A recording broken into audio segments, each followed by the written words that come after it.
Ils sont nombreux à nous dire que nous sommes à l'ère du verseau. Nous sommes dans un nouveau millénaire assez complexe. Et en ce 21e siècle, le coronavirus essaie de marquer une ligne de démarcation, s'il faut le dire comme ça. Le coronavirus, c'est une espèce de frontière entre un ancien monde et le nouveau. Le nouveau monde s'avère et s'annonce assez complexe.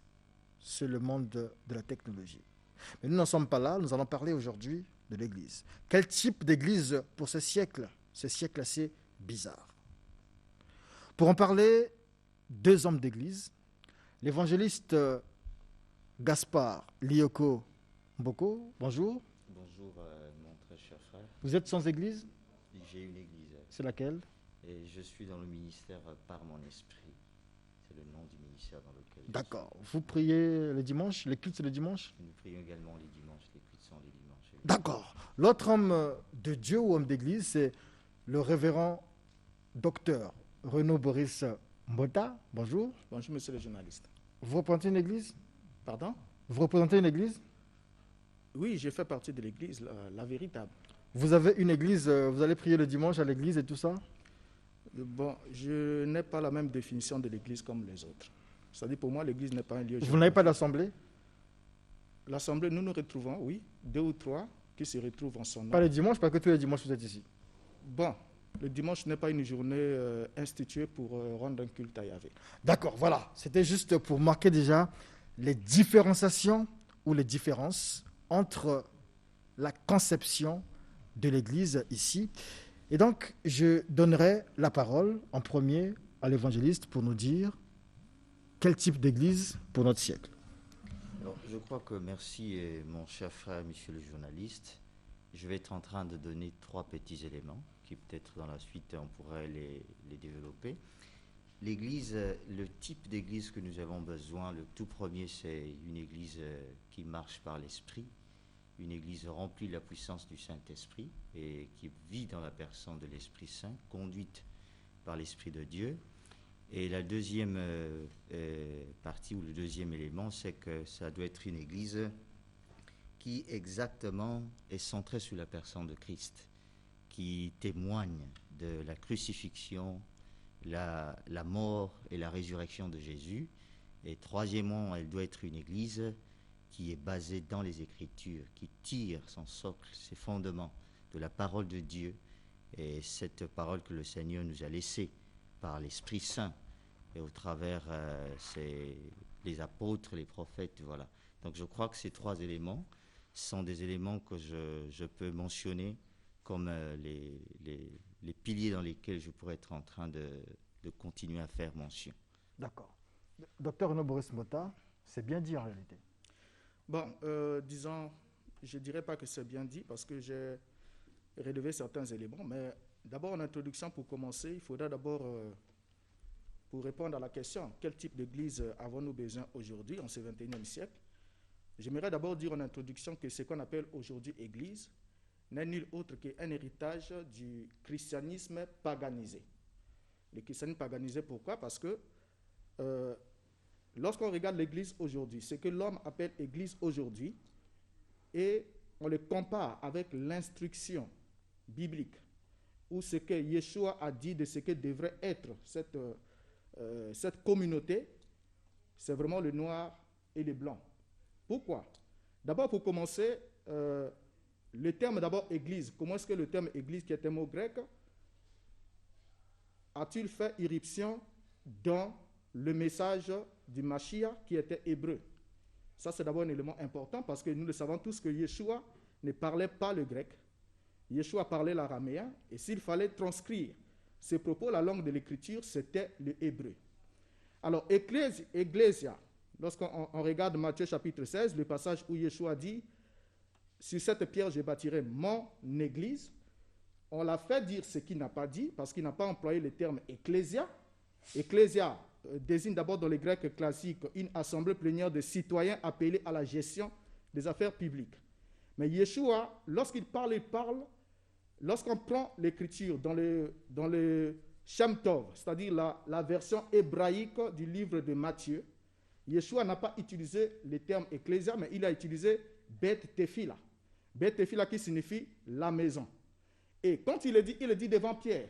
Et Pierre va aussi nous montrer qu'il a compris cela dans 1 Pierre chapitre 2, le verset 5. Il dit, « Et vous-même, comme des pierres vivantes, édifiez-vous pour former une maison spirituelle. » Donc ici, la définition de l'Église, c'est une maison spirituelle constituée de ceux qui ont été appelés dans la Nouvelle Alliance. C'est votre temps de parole. C'est votre temps de parole, allez-y. Ok. Et donc je crois que pour répondre à ce que mon très cher bien-aimé vient de partager, je crois que naturellement, quand nous voyons l'Église, le mot Église, naturellement, ce n'est pas une Église locale d'abord, c'est-à-dire un Dieu local. L'Église est d'abord universelle. La Bible nous montre d'abord de la naissance de l'Église. L'Église est née par le jour de la Pentecôte, bien sûr, lorsque Jésus a laissé les disciples. Et quand l'Esprit Saint est arrivé, quand il est descendu, ce jour-là, on a vu la naissance d'une Église. L'Église est très loin d'être une simple... Baptiste. Voilà, une simple maison ou bien un local. C'est très loin de cela, absolument. L'Église, c'est le corps de Christ. Voilà ce que la Bible est en train de nous partager. Ce qui constitue le corps de Christ, c'est-à-dire tous les hommes de toute nation, de tout peuple et de partout dans le monde, chinois, américains, asiatiques, de quelque partout que ce soit. Et voilà, tout cela forme l'Église de Jésus-Christ. Donc je crois que ça, c'est d'abord l'idéal dans ce que c'est l'Église. Mais aussi une Église locale, là où les gens se rassemblent, n'est pas aussi hors de l'Église. Ça fait aussi partie de ce que nous appelons par Église. Je crois que c'est... Voilà. D'accord. Vous avez encore votre temps de parole, hein? Ah, ok, merci. Donc c'est ça également ce que nous appelons par Église. Donc même si les gens se rassemblent quelque part dans un lieu, à Brazzaville, à Kinshasa, peu importe, à Abidjan, ils forment aussi l'Église. Donc ils peuvent être dans un local en train de prier, dans un local en train de servir le Seigneur, et je crois que c'est également l'Église. Donc ça n'enlève pas, ça n'exclut pas. La Bible nous Je retiens une chose, je vous pose la question. Absolument. Vous avez parlé de corps de Christ. Le corps de Christ, absolument. Est-ce que cette expression a son sens encore aujourd'hui, lorsqu'on sait que, entre vous chrétiens, vous n'acceptez pas comme tel, par exemple, les Kimbanguistes qui se disent chrétiens, les Branhamistes, tous ceux qui croient au message de William Branham qui se disent chrétiens, les catholiques qui se disent chrétiens, chacun est dans son coin, dans son business, dans sa doctrine, dans son aspiration. Comment parler de corps de Christ en ce moment-là? Il y a des salutistes, il y a ceci, mais vous n'avez pas les mêmes doctrines. Alors, lorsque nous regardons, certains, il y a aussi les leaders qui ont commencé ces différents mouvements. Chacun a apporté des éléments qu'ils ont eu avec eux. Comme je vous ai dit que l'Église doit être fondée dans les Écritures. Quand je regarde de quelle manière les premiers disciples ont été appelés chrétiens, nous avons vu quand les hommes les ont regardés, ils étaient comme Christ. C'est-à-dire, ils faisaient comme Christ faisait. C'est des personnes qui représentaient Christ idéalement. Les disciples, Pierre et les autres, ils ont œuvré comme Jésus a œuvré, dans les miracles, dans la propagation de l'Évangile, dans l'enseignement comme il fallait le faire. C'est là qu'on a reconnu Jésus au travers d'eux. C'était comme si Jésus n'était pas parti, comme s'il était là. Et c'est là qu'on les appelait chrétiens. Un chrétien, exactement, n'est pas, pour moi, le chrétien qu'on appelle chrétien, c'est au-delà des dénominations qu'on peut appeler, ou bien des églises, des confessions religieuses. Ça, c'est une vue de l'esprit, parce que dans les faits, ce n'est pas possible. C'est ça le problème, c'est que maintenant, il faut que nous sachions ce que Dieu veut, ce que la Bible nous demande de faire. Est-ce que vous deux, vous faites partie du corps de Christ? Je fais partie du corps de Christ. Vous deux, vous faites partie du corps de Christ. Tambota, c'est votre temps de parole. Merci beaucoup. Alors, donc, rien que sur le fait définitionnel de l'Église, comme je l'ai dit tantôt, que ça n'a rien à voir avec tout ce qui se passe aujourd'hui, parce que vous avez même posé des questions très importantes. L'Église, d'abord, rien qu'en comprenant la définition de ce que c'est l'Église. Parce que Yeshua parle de Beit Tefila, comme je l'ai dit, ce qui est en hébreu qui signifie une maison, une congrégation. Alors, l'Église, en synchro, est définie comme étant le peuple élu de la nouvelle alliance, soit l'Israël d'Élohim, selon Galates chapitre 6, le verset 16. Et ce peuple-là, qui conclut la nouvelle alliance avec Yahvé, c'est l'alliance dans laquelle il y avait inscrit ses lois dans le cœur du croyant, selon Jérémie 31, le verset 33 à 34, selon qui est rapporté aussi dans Hébreux 8, verset 10 à 12.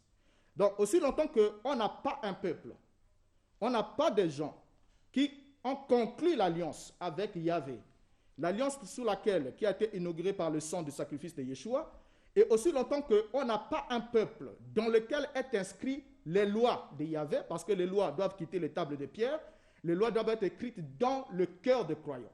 Et lorsque la loi est écrite dans le cœur des croyants, c'est à ce moment-là qu'on parle de l'Église, ceux qui ont été appelés, qui ont conclu une nouvelle alliance avec Yahvé.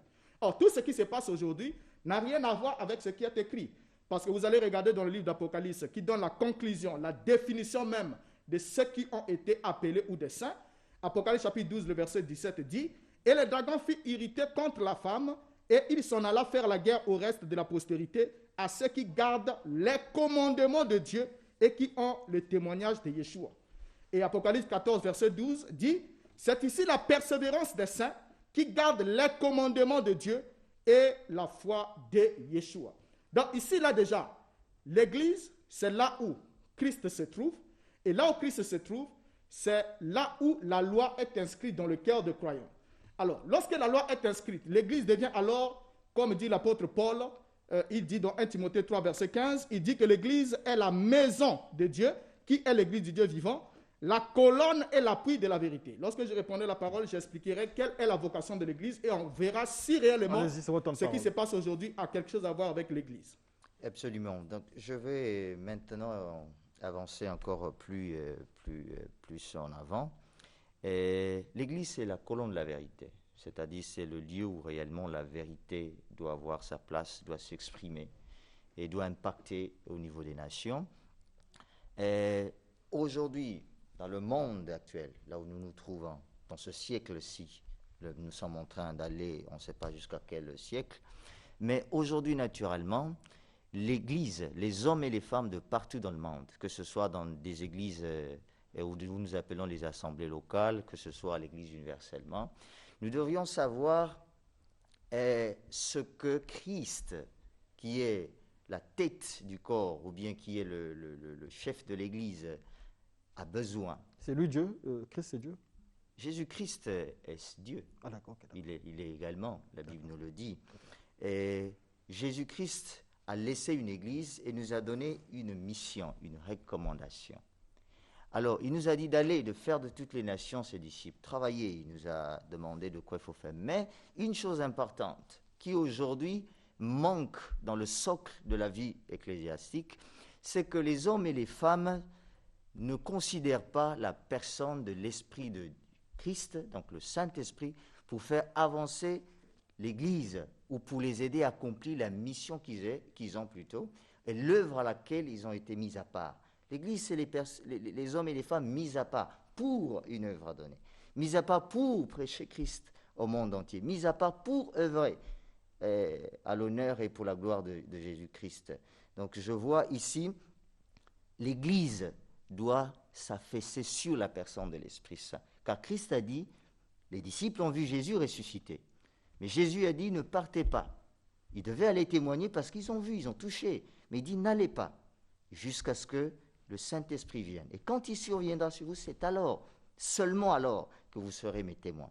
Donc le Saint-Esprit demeure la personne phare pour nous conduire dans l'Église. Et l'Église actuelle, le type de l'Église qu'on a besoin, c'est celle-là qui est conduite par la personne de l'Esprit Saint, qui, lui, à son tour, dans nous l'Église, démontre avec action, avec puissance. L'Esprit Saint, c'est pas Dieu? L'Esprit Saint est également Dieu. C'est Dieu, c'est Jésus? Et oui, votre temps de parole est fini. La question quand même. Je vais y revenir. Jésus-Christ, c'est Dieu? Jésus-Christ est Dieu, l'Esprit Saint est également Dieu. Ah, d'accord. Jésus est Dieu. J'ai mal à la tête, là. Voilà. Jésus est Dieu, le Saint-Esprit est Dieu. Et le Père est également Dieu. Ah, d'accord. Voilà. Donc, l'Église d'aujourd'hui devrait reconnaître Jésus comme Dieu. L'Église maintenant devrait croire, d'abord, l'Église déjà, c'est les personnes qui ont cru en Jésus, les hommes qui lui appartiennent. Reconnaître Jésus comme Dieu. Ils doivent, non, ils l'ont déjà reconnu dans leur vie, c'est ça l'Église. D'accord. Comme le docteur Mbota, vous reconnaissez Jésus comme Dieu aussi? La vraie Église plutôt. Vous n'avez pas de la vraie église? C'est mon temps de parole maintenant? Oui, j'y réponds allez-y, d'abord, hein? c'est votre temps de Ok, parole. merci beaucoup. Non, d'abord à ma question. Non. Il y Comment a ça? un seul véritable Dieu. C'est qui?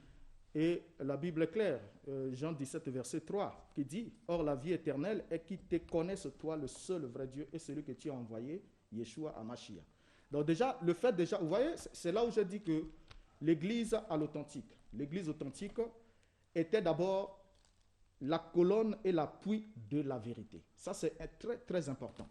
Et lorsqu'on parle de la colonne et l'appui de la vérité, je suis déjà surpris d'entendre mon cher ami confondre, Bon, allez dans votre temps de parole. Ok. Ne pas confondre, ne pas connaître qui est réellement Dieu. Parce que lorsqu'on fait partie de la nouvelle alliance, les termes de la nouvelle alliance sont clairs. Yahvé qui dit dans Jérémie 31, verset 33 jusqu'au verset 34, il dit « Voici l'alliance que je ferai avec la maison d'Israël. Après ce jour-là, dit Yahvé, je mettrai ma loi au-dedans d'eux. Je l'écrirai dans leur cœur et je serai leur Dieu et ils seront mon peuple. Celui-ci n'enseignera plus son prochain, ni celui-là son frère en disant « Connaissez Yahvé, car tous me connaîtront, depuis le plus petit jusqu'au plus grand, dit Yahvé. Car je pardonnerai leurs iniquités et je ne me souviendrai plus de leurs péchés. » Donc ici, là, la nouvelle alliance, faire partie de la nouvelle alliance, c'est avoir en soi la loi écrite.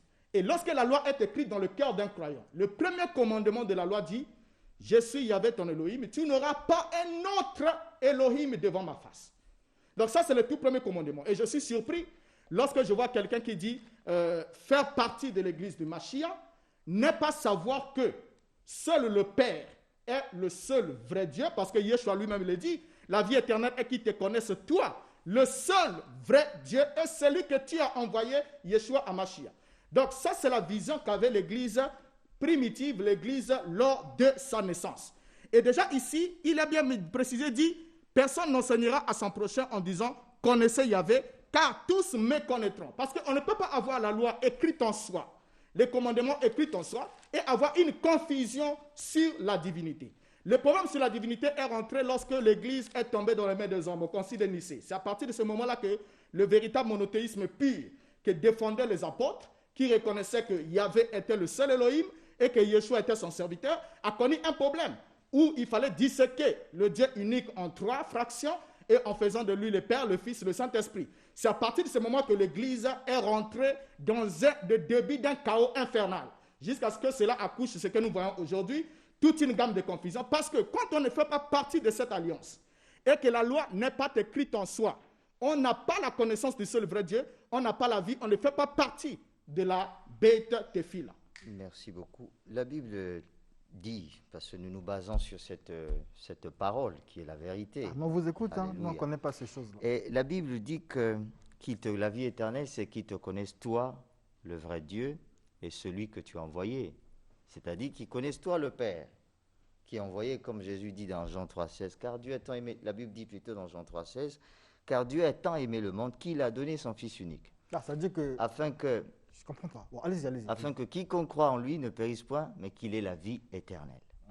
Alors, là, nous regardons la vie éternelle, qu'ils te connaissent, toi, le vrai Dieu, et celui que tu as envoyé. Celui que tu as envoyé, c'est qui? C'est-à-dire Jésus-Christ. Et qu'ils le connaissent, qui il est, qu'ils connaissent toi, Dieu, le Père, qu'ils connaissent aussi celui que tu as envoyé, qui il est. Et la Bible nous parle de qui est Jésus nécessairement. Et nous avons Thomas. Quand les disciples ont vu Jésus ressuscité, on lui dit, Thomas, le maître est là, il est revenu. Thomas dit non, tant que je ne le vois pas et que je ne puis toucher ses mains, de voir exactement où il avait les clous, je ne croirai pas. Et quand Jésus apparaît au milieu d'eux, Thomas voit le maître et Thomas s'agenouille et dit, en disant, mon Seigneur et mon Dieu. Cela est sorti de la bouche de Thomas. Et la Bible nous montre exactement que Christ est Dieu. Et quand les disciples lui demandent, montre-nous le Père, il leur dit, mais attendez, je suis là avec vous depuis, et vous me posez cette question, celui qui m'a vu a vu le Père. Et le Père dit un jour, quand ils sont ensemble, les disciples, il dit, celui-ci est mon Fils bien-aimé, en qui j'ai mis toute mon affection. Une autre fois, il dit, celui-ci est mon Fils bien-aimé, écoutez-le. Ça veut dire que tout ce que Jésus disait est la vérité, exactement la vérité. Et comme il n'a pas caché de dire aux disciples que lui et le Père étaient un, comme Thomas a su le reconnaître qu'il était Dieu, et exactement Jésus est Dieu. Et voilà, encore pour continuer au-delà de ce que je viens d'apporter, de dire que cette Église doit être celle qui s'appelle sur la personne de Christ. Et donc, si je comprends bien, l'Église aujourd'hui, l'Église de ce siècle, parmi les aspects déjà, n'arrive pas à identifier son Dieu. Renaud Boris Mota, vous servez qui finalement? Parce que les arguments sont clairs. Non, les arguments ne sont pas clairs parce que, comme je l'ai dit ici, je suis, bon, je ne dirais pas surpris parce que je sais que ça fait partie du courant de confusion actuelle concernant l'Église. Parce que quand on ne sait pas d'abord qu'est-ce que la vérité, cela pose un sérieux problème. Parce que la vérité, en dehors du fait que la vérité soit la personne de Yeshua, mais la vérité ici proclamée, c'est le commandement d'Élohim. Et je reviens sur la définition de l'Église, qui dit l'Église est la colonne et l'appui de la vérité. Alors, lorsqu'on parle de la colonne et l'appui de la vérité, ici, une colonne n'est pas seulement employée comme on le pense dans les structures de construction, ainsi de suite. Mais dans le temps de la Grèce, dans ce temps, le temps où la Bible était rédigée ici, on plaçait aussi des colonnes dans les lieux publics, dans les places comme les places des marchés, ainsi de suite. Et sur ces colonnes, on placardait certains avis qui devaient être communiqués à la population. Donc l'Église était en quelque sorte le moyen de la proclamation de la vérité sur la terre. Et non seulement qu'elle était le moyen de proclamation de la vérité, mais elle devait aussi être le support de la vérité. Donc le support, en d'autres termes, celle à qui était confiée la défense et le support de la vérité d'Élohim. Et lorsqu'on parle de la vérité, Psaume 119, verset 142 dit « Ta justice est une justice éternelle et ta loi est la vérité. » Le Psaume 119, verset 151 « Tu es proche, ô Yahvé, et tous tes commandements sont la vérité. » Et Yeshua dit dans Jean 17, verset 17, dans le même passage où il a présenté le seul vrai Elohim, il dit « Sanctifie-le par ta vérité, ta parole est la vérité. » Donc, c'est la vérité gravée dans le cœur du peuple, d'une personne qui le sanctifie et le met à part. Et une personne sanctifiée, mise à part, c'est un saint, c'est quelqu'un qui a en lui les commandements écrits. Et lorsque les commandements sont écrits, il est surprenant de voir quelqu'un qui se dit, écoutez, j'ai reçu la vérité, mais qui ne connaît pas le seul vrai Dieu. Alors que le tout premier commandement de la loi lui dit, tu n'auras pas d'autre Elohim devant ma face. Et il y avait ici dit qu'ils me connaîtront. Donc, ils me connaîtront. Et Yeshua a dit, la vie éternelle est qu'ils te connaissent. Donc, la connaissance du seul vrai Dieu est ce qui est déterminant. Maintenant, le problème, c'est celui. Le problème se trouve à quel niveau maintenant? Le problème se trouve sur la transmission de cette parole de vérité, pour qu'elle produise la vie et que l'esprit vienne dans le croyant. Alors, quand on prend certaines confusions des éléments. Votre parole est épuisée, allez-y. Merci beaucoup. Donc, je vais continuer à porter. Mais il rejette tout ce que vous dites. Hein. Oui, je suis en train de prendre ces éléments en considération. Et c'est même dans mon second point où j'ai mentionné que l'Église doit être centrée sur la personne de Christ, connaître exactement qui est la personne de Christ. Et lorsque nous regardons dans les Écritures, la Bible dit ceci, qu'au commencement était la parole, ça c'est dans Jean, et la parole était avec Dieu, et la parole était Dieu, et la parole a habité parmi nous, et s'est faite chair. Nous savons très simplement, cette parole faite chair, la Bible nous dit, c'est la personne de Christ. Elle était Dieu, elle était avec Dieu. Je crois qu'il n'y a rien d'autre à faire que de pouvoir accepter la parole telle qu'elle est. C'est l'une des activités ou bien de l'œuvre que l'Esprit Saint opère dans les vies des hommes et des femmes, qui vraiment sont ouverts. L'Esprit Saint les convainc de qui est Christ. Et Jésus, qui, lui et le Père, ne sont qu'un seul. La Bible nous le dit. Il n'y a pas une différence. Son Père et lui et son Père. Alors, aller dans les débats qui montent et qui descendent sur la personne de Christ, hors de ce que la Bible nous dit, ceci ne nous aidera jamais et ne permettra jamais que nous soyons une église assise. Nous devions reconnaître ce que la loi du Seigneur dit, ce que la parole de Dieu déclare, ce que Christ nous a dit au travers de cette parole, ce que l'Esprit Saint a parlé aux apôtres. Lorsque nous regardons même dans Apocalypse, quand Jésus apparaît à Jean, qu'est-ce que Christ dit à Jean? Qu'est-ce que Jean voit? Il dit le oui et l'amen, l'alpha, je suis l'alpha et l'oméga, le commencement et la fin de toutes choses. L'apôtre Paul nous dit ceci, il dit que tout a été créé par lui et pour lui. Donc nous voyons quelle est sa personne. Je crois que nous devions accepter sa personne comme elle est et comme les Écritures nous parlent de cette personne. C'est là seulement où la bénédiction de Christ devient réelle. C'est là seulement où nous sommes membres Nous sommes bénéficiants de justement, cette Église. c'est la fin de l'émission, de ce premier face-à-face, mais je pense que nous allons, tout le temps de ce confinement, garder ce thème parce que c'est un thème inépuisable. L'Église d'aujourd'hui, déjà, je l'ai dit, n'arrive pas à reconnaître son Dieu. Renaud Boris Mbota, l'évangéliste a dit tout à l'heure, en fait, ça, je le paraphrase, je le dis avec mes mots aussi, que vous vous appuyez sur des arguments qui n'ont rien à voir avec ce que disent les Écritures. Les téléspectateurs ici ont dit que vous n'avez pas prononcé le nom de Jésus-Christ. C'est vrai, vous avez dit Amashia, mais ces téléspectateurs disent que vous n'avez pas cité le nom de Jésus-Christ. Lui parle d'une église plutôt christocentrique, mais vous pensez qu'il y a un père qui a envoyé son fils et donc il y a deux entités, deux personnes différentes. Ça, c'est un point. Juste en deux mots, monsieur l'évangéliste, en deux mots vraiment, le baptême se fait comment? Par immersion, par aspersion et au nom de qui? Et le baptême, nous avons beaucoup de types de baptême, le baptême du Saint-Esprit, le baptême... Pas le baptême, le baptême du Saint-Esprit. Le baptême du Saint-Esprit se non, fait pas le baptême du Saint-Esprit. Non, le baptême plutôt par eau, excusez-moi, merci beaucoup, se fait par immersion. Par immersion. Et le baptême se au nom fait de au nom du Père, du Fils et du Saint-Esprit, comme la Bible nous demande de le faire. Renaud Boris Mbota, le baptême. Mais je pense que je devais avoir droit au dernier temps de parole. Non. C'est lui qui a commencé? Oui. Et allez-y. Bon, répondez d'abord à la question rapidement. À la question le baptême. Sur quoi? Sur le baptême? Oui. Bon, je ne pourrais pas répondre en un seul mot parce qu'il est déjà problématique. Le terme déjà baptême n'est pas le terme qui a été utilisé par l'apôtre Jean. Et les gens n'ont pas compris et on n'immerge pas. Dans la Bible, le baptême ne s'est passé jamais. On baptise comment? Bon, on pourra revenir pour expliquer comment est-ce qu'on baptise parce qu'on ne peut pas le dire en un seul mot comme ceci. Il a dit en un seul mot. Vous n'arrivez pas à le dire en un seul mot. Non. J'ai dit déjà que ce qu'il a dit est faux. Ça dit par immersion au nom du Père, Fils, Saint-Esprit. Et je l'apprends aussi en passant que Père, Fils, Saint-Esprit, cette formule a été ajoutée tardivement dans la version grecque de l'évangile de Matthieu, alors que la version hébraïque qui était écrite avant la version grecque ne porte pas cette formule de Père, Fils, Saint-Esprit, mais dit simplement on les baptisera en mon nom. Merci beaucoup Renaud Boris Mbota. Je le prends sur moi. Je vous dois 2 minutes parce que j'ai mal fait les calculs. C'était vous qui devrez avoir le dernier temps de parole. Oui. Mais comprenez. C'était pour répondre. Vous allez répondre dimanche prochain. Okay. Nous vous invitons. Vous serez là? Nous allons continuer avec ce débat. Venez, on va se saluer.